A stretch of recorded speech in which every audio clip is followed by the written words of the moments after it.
Assalamualaikum warahmatullahi wabarakatuh. Kali ini kita akan mempelajari tema 6 cita-citaku, subtema 2 hebatnya cita-citaku, pembelajaran 1. Setiap orang memiliki cita-cita untuk menjadi apa kelak di kemudian hari. Apapun cita-citamu, pastikan kamu berharap menjadi orang yang hebat dan bermanfaat bagi lingkunganmu. Perhatikan gambar ini. Sebutkan nama profesi yang terdapat dalam gambar tersebut. Nah, di sini ada atlet. Benar ya, ini atlet. Itu lalu ada dokter yang suka memeriksa pasien, membantu orang sakit, lalu ada ilmuwan, lalu ada arsitek, dan ada Bu Polwan. Mereka memiliki tugas masing-masing. Ada yang untuk membantu orang sakit, ada yang menata bangunan, dan lain sebagainya. Amati gambar ini. Kira-kira ketika kalian melihat gambar ini, apa yang tersirat di benak kalian? Ya, ini adalah seorang guru ya. Seorang guru yang mengajar di sekolah luar biasa atau SLB. Kisah seorang guru anak berkebutuhan khusus. Seorang wanita muda terpanggil untuk menjadi seorang guru. Bukan sembarang guru, melainkan guru bagi anak-anak berkebutuhan khusus. Semuanya berawal dari kepeduliannya terhadap kurangnya pendidikan yang sesuai bagi anak-anak berkebutuhan khusus di Indonesia yang sesuai. Sagita Lasman, nama wanita muda itu. Ia adalah seorang dokter yang beralih profesi menjadi seorang guru anak-anak prasekolah. Pada awalnya, ia mengajar anak-anak prasekolah untuk mengisi waktu luangnya. Akan tetapi, lama-kelamaan ia mencintai kegiatan itu. Baginya, mengajar anak-anak prasekolah membuatnya mengerti tubuh kembang anak yang akan mempengaruhinya saat mereka dewasa kelak. Pada saat mengajar anak-anak prasekolah, ia menemui beberapa siswanya yang berkebutuhan khusus, seperti anak yang menderita autis atau kesulitan belajar dan lainnya. Anak-anak itu memerlukan cara pengajaran dan bimbingan khusus yang berbeda dengan anak-anak yang tidak berkebutuhan khusus. Ia melihat saat itu tidak banyak sekolah yang tahu bagaimana mengajar anak-anak tersebut. Sagita kemudian memutuskan untuk menimba ilmu dan keterampilan yang membantunya untuk memahami anak-anak tersebut. Dengan demikian, ia dapat menjadi guru yang baik bagi anak-anak tersebut. Pada halaman 63 ada beberapa pertanyaan. Siapakah Langgita Lasman? Seorang dokter yang beralih profesi menjadi seorang guru anak-anak prasekolah. Mengapa ia ingin menjadi guru? Karena membuatnya mengetahui tumbuh kembang anak. Sikap apakah yang ditunjukkan oleh Sagita untuk menjadi guru yang baik? Mengerti akan kebutuhan siswanya dan mengetahui bagaimana cara mendidik mereka. Menurutmu, sikap apakah yang diperlukan untuk menjadi guru yang baik? Pintar, suka menyayangi, sabar, dan selalu menjadi contoh bagi siswanya adalah sikap yang diperlukan untuk menjadi guru yang baik.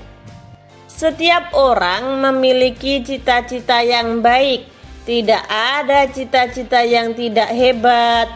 Oleh karenanya, teruslah berusaha meraih cita-citamu.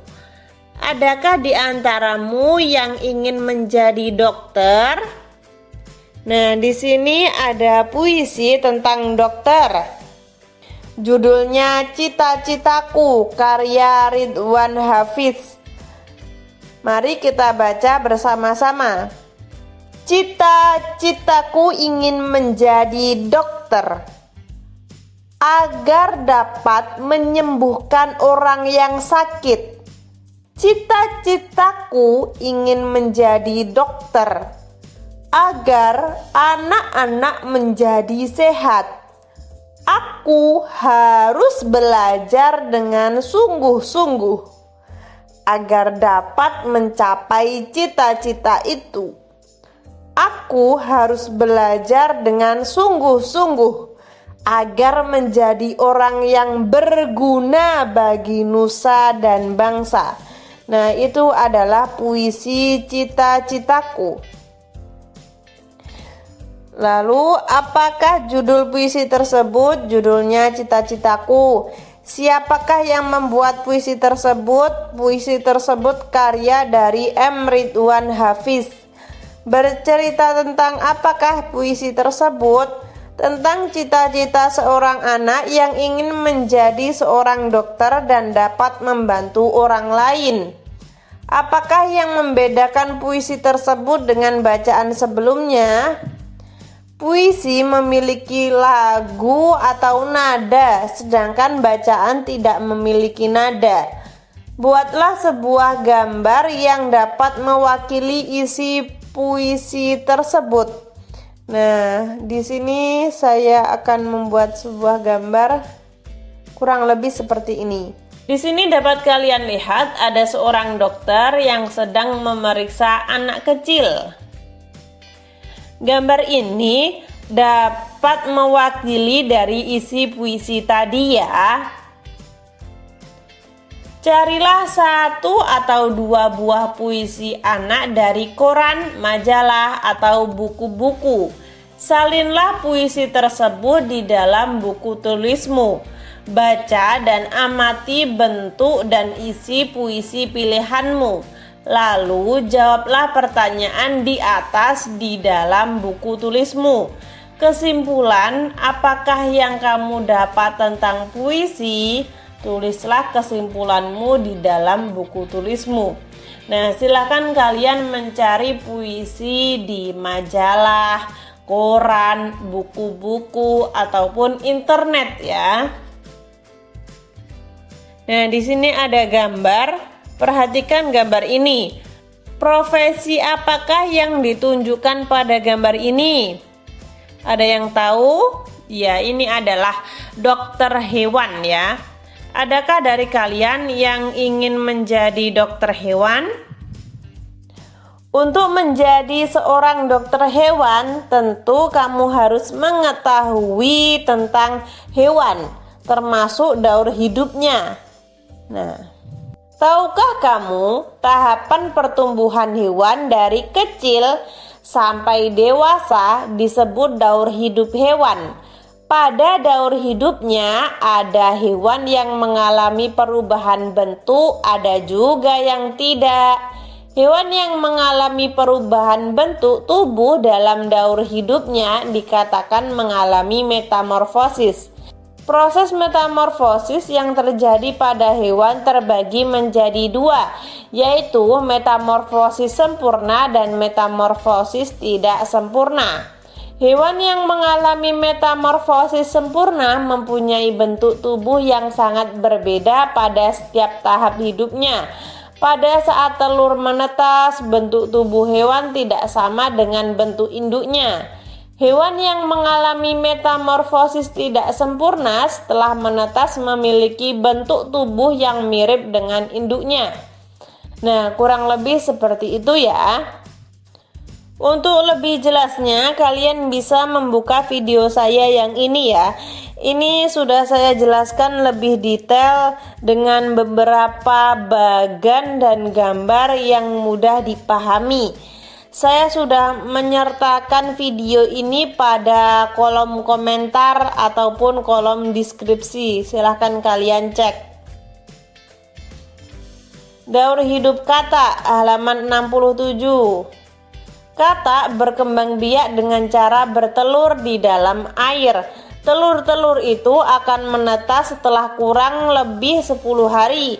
Telur itu menetas menjadi berudu yang hidup di air. Oleh karenanya, berudu memiliki insang, alat pernafasan untuk bernafas di dalam air. Kata itu amfibi, hewan yang bisa hidup di dua alam, yaitu di darat dan di air. 3 minggu kemudian, insang pada kata akan tertutup oleh kulitnya. Kemudian tumbuhlah kaki belakang pada usia 8 minggu.